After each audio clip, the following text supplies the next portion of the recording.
שמע ישראל, אדוני אלוהינו, אדוני אחד. ہمارے خداوند یسوع مسیح کے خدا اور باپ کی حمد ہو، جو رحمتوں کا باپ اور ہر طرح کی تسلی اور اطمینان کا سرچشمہ ہے۔ اس کا لا تبدیل اطمینان آپ سب کے ساتھ ہو، آمین۔ آج کا ہمارا مضمون ہے what is the Bible? Bible کیا ہے؟ اس مضمون پر ویڈیو بنانے کا مقصد یہ ہے کہ ان لوگوں کو جواب دیا جائے جو بائبل مقدس پر طرح طرح کے الزامات لگاتے ہیں اور بائبل مقدس پر ہمیشہ مشکوک رہتے ہیں۔ یہ وہ لوگ ہیں جو بائبل مقدس تو پڑھتے ہیں لیکن بائبل مقدس پر ایمان نہیں لاتے، بلکہ ہمیشہ بائبل مقدس کو تنقید کی نظر سے دیکھتے ہیں، اور بائبل مقدس پر تنقید کرنا ہی ان کا پسندیدہ کام بن چکا ہے۔ اگر آپ آج تک ان باتوں کو لے کر پریشان ہیں تو یہ ویڈیو آپ کے سارے سوالات کے جوابات ہیں اور آپ کے تمام مسائل کا سمادھان ہے، لیکن آپ پر لازم ہے کہ اس ویڈیو کو پورا دیکھیں۔ اگر آپ ویڈیو کو سکپ کریں گے تو آپ ساری حقیقت سے ناواقف رہیں گے۔ آئیے ہم اپنے مطالعہ کو شروع کرتے ہیں۔ بائبل مقدس کیا ہے؟ بائبل مقدس کے متعلق معلومات حاصل کرنے کے لیے پہلے ہمیں یہ جاننا ہے کہ بائبل ہے کیا۔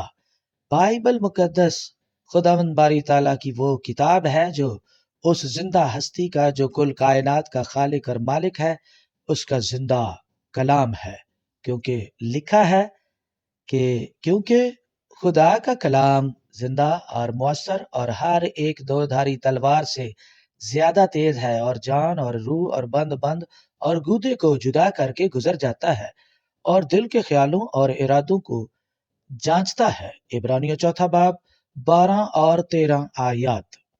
ان آیات سے واضح ہوتا ہے کہ خداوند کا کلام محض عبارت نہیں بلکہ زندہ خدا کا کلام ہے جو خداوند کی طرف سے بھیجا گیا ہے، اور جس مقصد کے لیے بھیجا گیا ہے خدا کا کلام اسے پورا کیے بغیر واپس نہیں جاتا بلکہ خداوند کی مرضی کو پورا کرتا ہے۔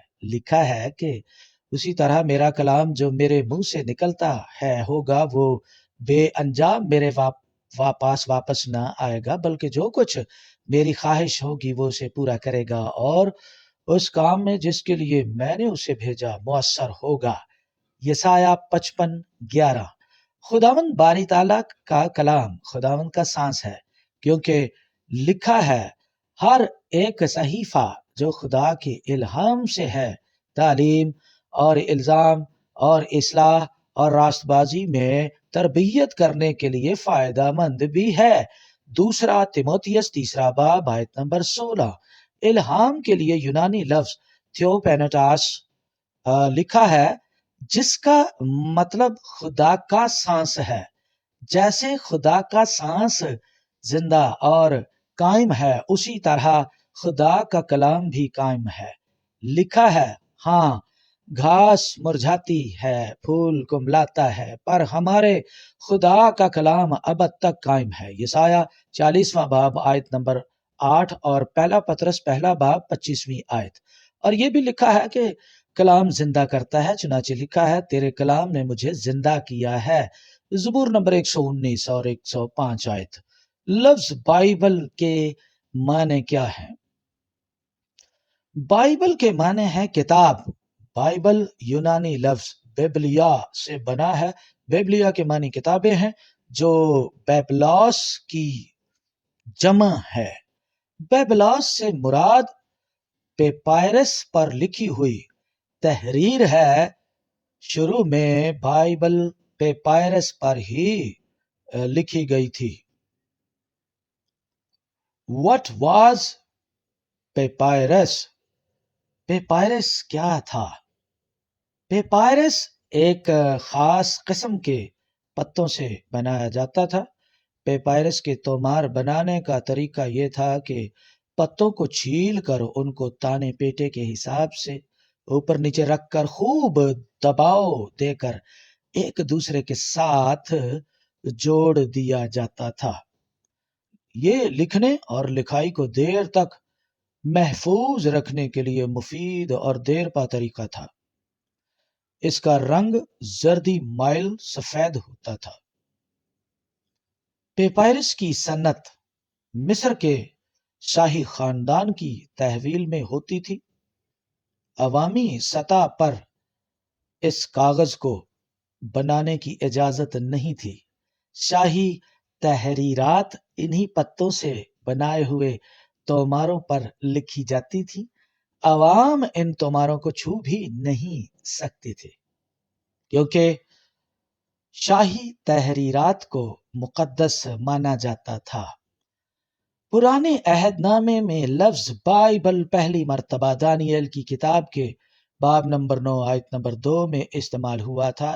لکھا ہے، یعنی اس کی سلطنت کے پہلے سال میں دانیل نے کتابوں میں ان برسوں کا حساب سمجھا جن کی بابت خداوند کا کلام یرمیا نبی پر نازل ہوا کہ یروشلم کی بربادی پر 70 برس پورے گزریں گے۔ اس آیت میں جہاں کتابیں لکھا ہے وہاں عبرانی زبان میں لفظ سفاریم لکھا ہے، جس کو یونانی زبان میں بیبلوس اور انگریزی میں بائبل کہا گیا۔ اس لیے مسیحی دنیا میں خدا کے کلام کو بائبل کا نام دیا گیا، مگر مسیح یسوع نے بائبل کو کتاب مقدس کہا۔ پڑھیں متی 21واں باب اور 42ویں آیت میں لکھا ہے، یسوع نے ان سے کہا، کیا تم نے کتاب مقدس میں کبھی نہیں پڑھا کہ جس پتھر کو معماروں نے رد کیا وہی کونے کے سرے کا پتھر ہو گیا؟ یہ خداوند کی طرف سے ہوا اور ہماری نظر میں عجیب ہے۔ نئے عہد نامے میں یسوع مسیح نے کتاب مقدس کہا اور خطوط میں بائبل مقدس کو پاک نوشتے بھی کہا گیا ہے۔ خدا کا کلام روح ہے، زندگی ہے، سچائی ہے، نور ہے اور قدرت ہے۔ چنانچہ مندرجہ ذیل حوالہ جات ملاحظہ کریں۔ لکھا ہے، زندہ کرنے والی تو روح ہے، جسم سے کچھ فائدہ نہیں۔ جو باتیں میں نے تم سے کہی ہیں وہ روح ہیں اور زندگی بھی ہیں۔ یوحنا کی انجیل 6 باب اور آیت نمبر 63۔ انہیں سچائی کے وسیلہ سے مقدس کر، تیرا کلام سچائی ہے۔ یوحنا کی انجیل باب نمبر 17 آیت نمبر 17۔ تیرا کلام میرے قدموں کے لیے چراغ اور میری راہ کے لیے روشنی ہے۔ زبور 119 آیت نمبر 105۔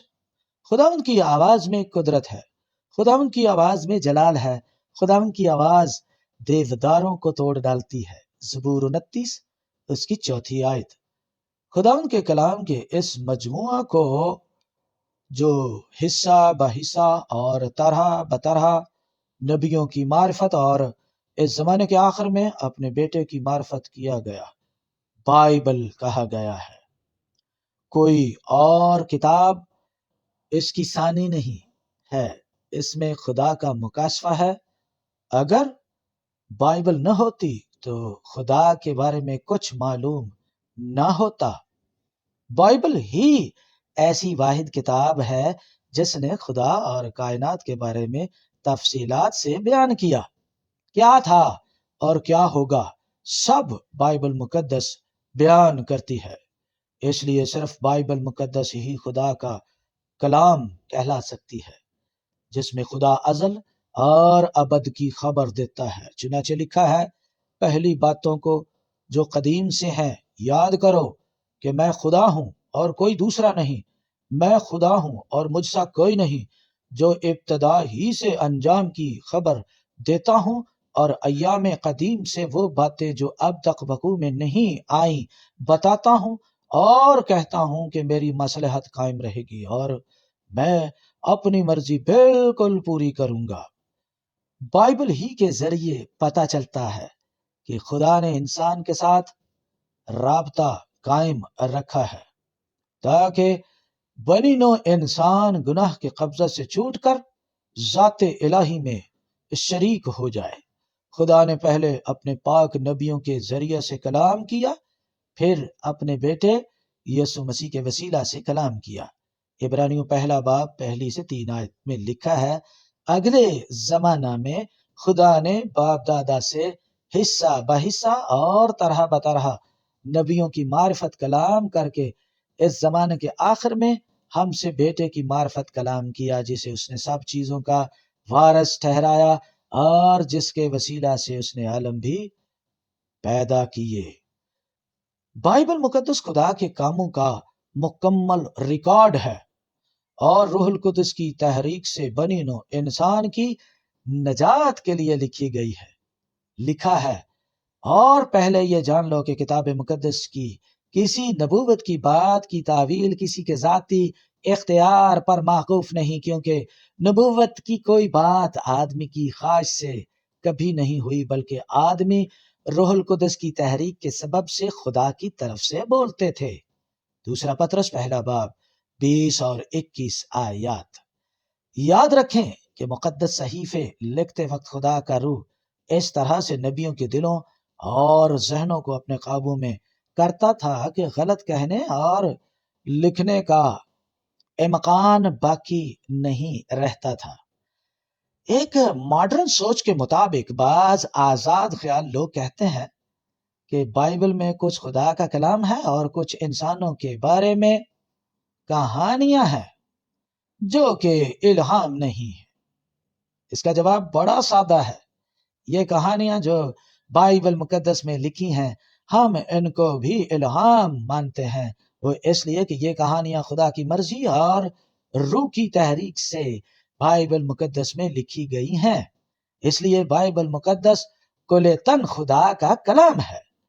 بائبل مقدس کے اندر جو تواریخی بیانات، انسان اور شیطان کے کلمات، نسب نامے اور انسانی لغزشوں کا ذکر ہے، چونکہ یہ سب خدا نے لکھنے کا حکم دیا اور نبیوں سے روح کی تحریک سے لکھوائیں، اس لیے پوری بائبل مقدس خدا کا کلام ہے۔ روح کی تحریک کیا ہے؟ بعض لوگ یہ سوچتے ہیں کہ بائبل مقدس روح القدس کی تحریک سے نہیں بلکہ روح القدس کی رہنمائی سے لکھی گئی ہے، مگر سمجھنے کی بات یہاں یہ ہے کہ رہنمائی تو صرف ہدایت ہوتی ہے۔ رہنمائی پانے کے بعد پھر انسان کو اپنی عقل کا استعمال کرنا پڑتا ہے۔ اس لیے بائبل مقدس روح القدس کی رہنمائی سے نہیں بلکہ تحریک سے لکھی گئی ہے، جیسا کہ ہم پہلے پڑھ چکے ہیں کہ نبی روح کی تحریک سے بولتے تھے۔ تحریک میں نبیوں کے ذہن اور قلم کو روح القدس حرکت دیتا تھا۔ رہنمائی میں غلطی کا امکان ہوتا ہے، مگر تحریک میں غلطی ناممکن ہے۔ اس سے یہ بات مصدقہ ہے کہ بائبل مقدس رہنمائی سے نہیں بلکہ روح القدس کی تحریک سے لکھی گئی ہے۔ تحریک کے لیے یونانی زبان میں فیرومنائی لکھا ہے، جس کا مطلب ہے being carried، spoke، بولنے کا بوجھ استعمال ہوا ہے، جس کا مطلب پیدا ہونے والا بوجھ ہے، پیٹ کا بوجھ یا پھل، یعنی نبیوں کو خدا کے کلام کا گویا حمل ہو جاتا تھا۔ دوسرا پطرس پہلا باب اور 21ویں آیت کو یونانی زبان میں پڑھ کر دیکھیں۔ بائبل کا ایک ایک نقطہ اور شوشہ الہام ہے۔ بائبل کی تعلیم قائم اور دائم ہے۔ یسوع نے فرمایا، یہ نہ سمجھو کہ میں توریت یا نبیوں کی کتابوں کو منسوخ کرنے آیا ہوں۔ منسوخ کرنے نہیں بلکہ پورا کرنے آیا ہوں، کیونکہ میں تم سے سچ کہتا ہوں کہ جب تک آسمان اور زمین ٹل نہ جائیں، ایک نقطہ یا ایک شوشہ توریت سے ہرگز نہ ٹلے گا، جب تک سب کچھ پورا نہ ہو جائے۔ خداوند آپ سب کو برکت دے۔